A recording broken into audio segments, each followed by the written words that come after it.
Bab 526. Sekte Pedang takkan berkompromi. Kompromi Sekte Pedang.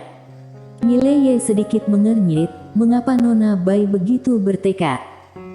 Chelsea Bai menghela nafas pelan, Tuan Muda Ye, kamu bergabung dengan Sekte Pedang sampai sekarang, apakah kamu pernah bertemu dengan ketua Sekte Pedang? Mileye menggelengkan kepalanya. Sejak bergabung dengan Sekte Pedang, selain Hilman Yue, dia belum pernah bertemu dengan pengurus Sekte Pedang lainnya. Memikirkan hal ini, wajah Mileye muram. Pada saat ini, dia juga menyadari bahwa ada sesuatu yang salah. Chelsea Bai juga berkata, Sekte Pedang pasti akan menyerah padamu. Karena ketua Sekte Pedang punya ambisi besar, dia punya ambisi, dia tidak akan menyinggung kekuatan besar di luar, apalagi ada lembaga seni bela diri di kota Senwu ini.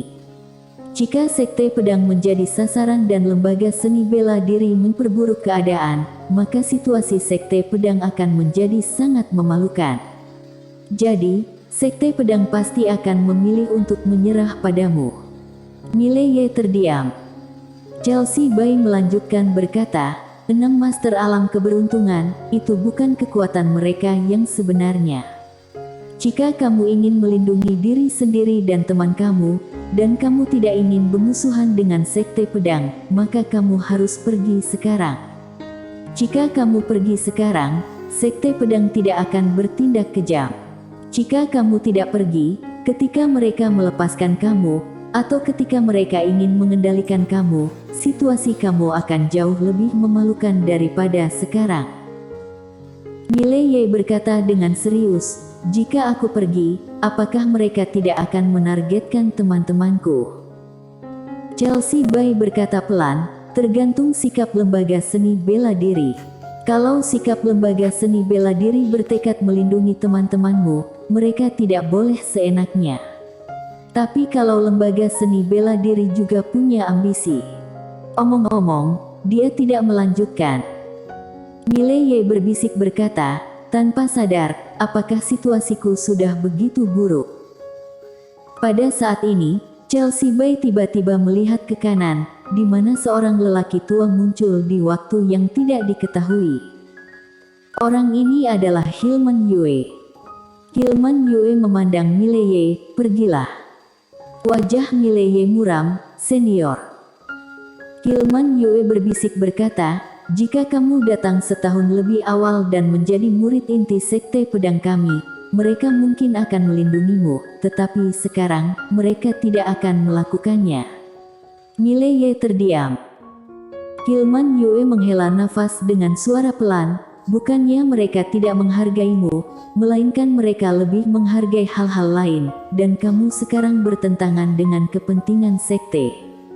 Sekarang, ikuti gadis ini dan segera tinggalkan Sekte Pedang. Mileye hendak berbicara ketika seorang pria parubaya tiba-tiba muncul di lapangan. Orang ini adalah ketua Sekte Pedang Brady Lee. Brady Lee memandang Mileye, kamu mungkin tidak bisa pergi untuk saat ini. Mileye tersenyum berkata, apakah kamu akan menyerahkan aku? Brady Lee hendak berbicara ketika Hilman Yue di sampingnya tiba-tiba berkata, kapan Sekte Pedang kita membungkuk kepada seseorang? Brady Lee menggelengkan kepalanya, paman seperguruan, ini bukan menundukkan kepala. Hilman Yue mencibir, bukan menundukkan kepala. Menyerahkan murid sektemu, bukankah itu menundukkan kepalamu? Brady Lee berkata, dia bukan murid Sekte Pedang. Namanya tidak pernah tercatat di spektrum murid Sekte Pedang.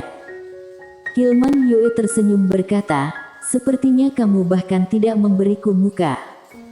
Brady Lee berbisik berkata, paman seperguruan, ini bukan masalah sepele. Jika tidak hati-hati, Sekte Pedang akan dijadikan musuh oleh kekuatan lain. Hilman Yue memandang Mileye, pergi. Mata Brady Lee sedikit menyipit. Pada saat ini, Hilman Yue memandang Brady Lee, Sekte Pedang yang menyerahkan dia dengan orang menangkap dia sendiri. Apakah menurutmu artinya sama? Brady Lee terdiam. Hilman Yue berkata lagi, atau kamu Brady Lee juga menginginkan harta karun miliknya.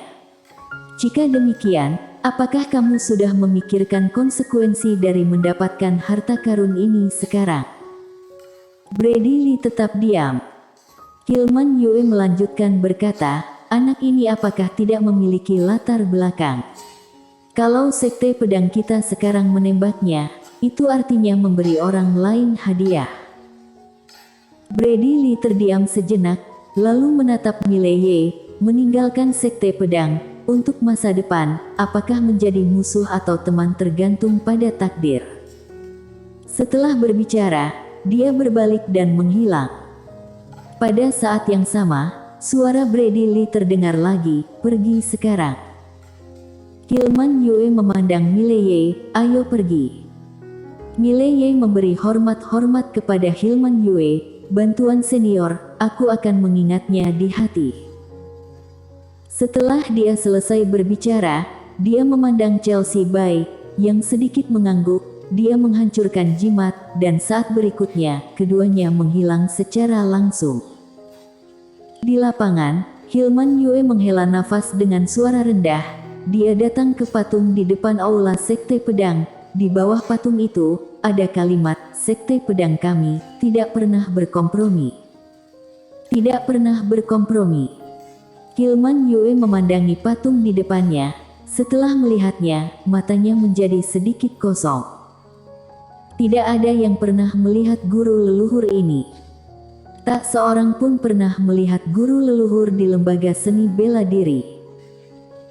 Yang mereka tahu adalah ketika keduanya lewat sini, mereka menerima 2 murid di sini, lalu berdirilah sekte pedang dan lembaga seni bela diri di sini. Setelah beberapa saat, Hilman Yue berbalik dan pergi. Di depan aula sekte pedang, Brady Lee diam-diam melihat patung di kejauhan, dan di sampingnya berdiri seorang lelaki tua. Orang tua itu berkata dengan serius, Ketua sekte, kenapa kamu melepaskan Mileye itu? Brady Lee berbisik berkata, siapa bilang aku membiarkannya pergi? Orang tua itu sedikit tercengang, dan saat berikutnya, dia mengerti. Sekte pedang tidak bisa secara terang-terangan menembak Mileye, karena jika dia menembak Mileye dengan jelas, pertama, reputasinya akan buruk, dan kedua, bahkan jika sekte pedang mendapatkan harta karun dari Mileye, itu akan menjadi incaran kritik publik. Menyergap. Orang tua berkata dengan serius, Ketua sekte, orang ini sangat kuat. Brady Lee mengangguk, aku tahu. Setelah mengatakan itu, dia berbalik dan pergi. Orang tua itu juga pergi. Di sisi lain, lembaga seni bela diri. Di sebuah aula, dekan lembaga seni bela diri Donnie Helian tiba-tiba berbisik berkata, dia benar-benar akan melakukannya. Di sampingnya, Deskakin berkata dengan serius kepada Mileye. Donnie Helian mengangguk. Wajah Deskakin muram, apa yang dia pikirkan? Donnie Helian tertawa dan berkata, apalagi yang bisa dia pikirkan? Dia ingin menyatukan kota Senwu, tidak, ambisinya mungkin lebih besar. Deskakin berkata dengan serius, orang ini punya ambisi besar, dan kekuatan tempur kultivator pedang tidak buruk, kita harus waspada. Selain itu, adik perempuan Mileye ada di lembaga seni bela diri kita, kekuatan-kekuatan itu mungkin mengincarnya. Tidak hanya itu, kurasa sekte pedang mungkin juga akan menggunakan kesempatan ini untuk membuat keributan di lembaga seni bela diri kita. Donnie Helian berbisik berkata, itu bukan mungkin, tetapi pasti akan terjadi. Deskakin memandang Donnie Helian, apa yang harus lembaga seni bela diri lakukan? Donnie Helian berkata dengan serius, tidak bisa menyerah pada Lin Siye. Deskakin bertanya, mengapa? Donnie Helian berkata pelan, karena dia cukup baik. Tidak hanya itu, jika kita melepaskannya, kita akan kehilangan Ladia dan yang lainnya, mereka akan merasa bahwa lembaga seni bela diri tidak kompeten, dan itu bukan hanya merasa. Karena jika lembaga seni bela diri benar-benar pada saat ini menyerahkan Lin Siye, maka kita benar-benar tidak kompeten. Deska Qin berkata dengan serius, tapi jika kita tidak menyerah, situasi kita. Donnie Helian tertawa ketika berkata, Sekte Pedang berkompromi, bukan karena mereka takut dengan kekuatan itu, tetapi Sekte Pedang memiliki ambisi yang lebih besar, mereka ingin banyak. Dan lembaga seni bela diri, setidaknya ambisi kita tidak sebesar itu. Aku hanya berharap lembaga seni bela diri bisa terus seperti ini selamanya. Berbicara tentang ini, dia melihat ke langit di kejauhan, dan berbisik berkata, ambisi berkali-kali melambangkan kehancuran. Mulai sekarang, kamu, Tetua Wan dan yang lainnya harus lebih memperhatikan, jangan biarkan orang luar datang ke lembaga seni bela diri menyentuh orang, jika ada, bunuh mereka secara langsung. Deska Qin mengangguk sedikit, seolah memikirkan sesuatu, dia berkata lagi, Mileye. Donnie Helian berbisik berkata, hidup atau mati, tergantung keberuntungannya.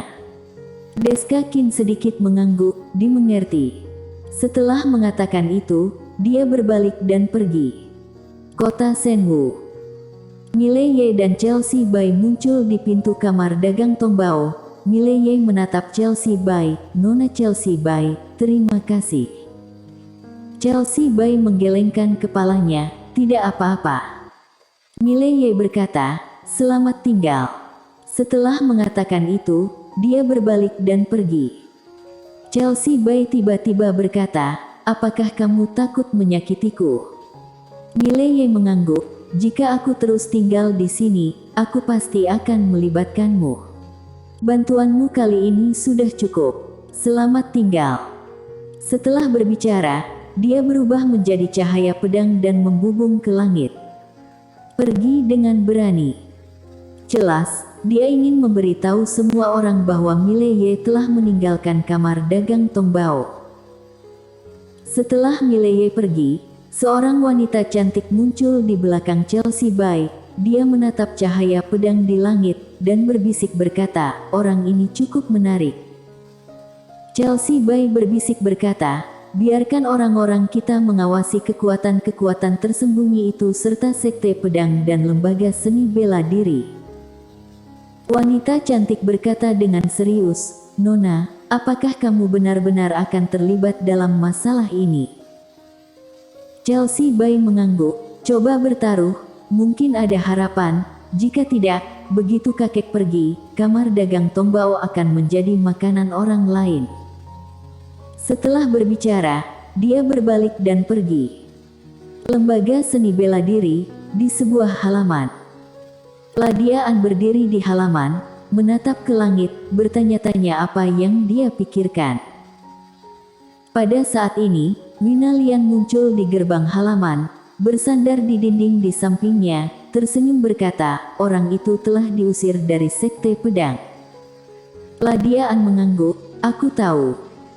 Wina Lian tersenyum berkata, bagaimana menurutmu? Ladian berbisik berkata, jangan mengambil tindakan. Wina Lian sedikit terkejut, kenapa? Ladian berkata, kali ini, ketika dia sendirian, itu akan lebih menakutkan. Wina Lian berpikir sejenak, lalu mengerti. Mileye adalah kultivator pedang, namun dia juga seorang pembunuh, dan juga super killer.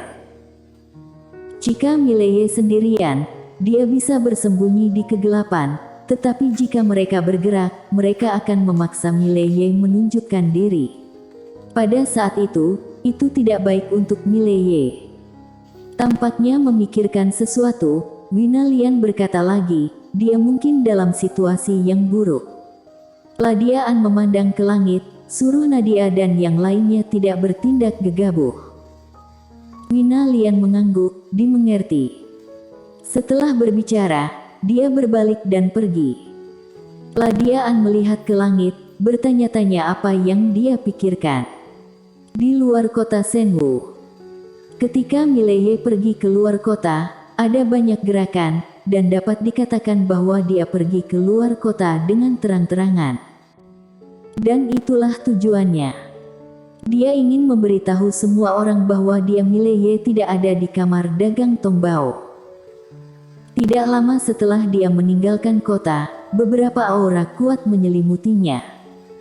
Pada saat yang sama, sekelilingnya tiba-tiba menjadi gelap, dan di sekelilingnya, dinding besi hitam muncul. Teknik formasi. Mileye berbalik, tidak jauh di depannya, berdiri seorang lelaki tua yang memegang pedang. Mileye menggelengkan kepalanya dan tersenyum. Aku tidak menyangka sekte pedang akan menjadi yang pertama menembak. Orang tua itu tanpa ekspresi, bagaimana caranya kamu ingin mati? Mileye berpikir sejenak, lalu berkata, aku tidak mau mati. Bersambung.